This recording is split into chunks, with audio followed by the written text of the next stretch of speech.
Black sheep ka ba kung tawagin ng pamilya mo? Huwag ka mag-alala, it's okay.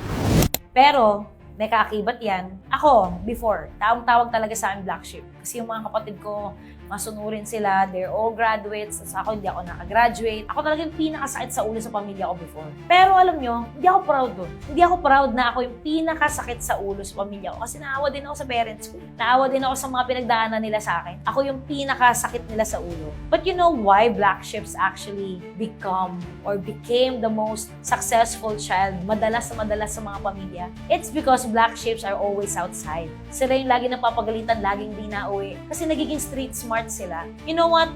Yung mga black sheep na yan, nagiging pinakamayaman sa mga pamilya madalas kasi they are street smart and sa mundo ng negosyo, hindi pwedeng matalino ka lang academically. Kailangan kaya mong sumabay sa hirap ng buhay. Kailangan na kapag meron taong gumago sa'yo, kaya mong pumalag. Natututo silang maging matapang. Kinakaya nila yung mga hamon sa buhay. Kumpara sa mga laging nasa bahay, masyadong binibi ng magulang, sila yung mga nahihirapan kapag nakaka-face ng challenges, umuurong agad. If you're the black sheep of the family right now, hindi yan dapat iyabang. Nagiging sakit ka sa ulo ng pamilya mo. Pero, use that to become successful. Use your experiences to become successful. Kasi kung hindi, sayang naman, habang buhay ka palang black sheep. Wala ka nang napatunayan, marami ka pang pinasakit na ulo. Be better and you will be successful in life.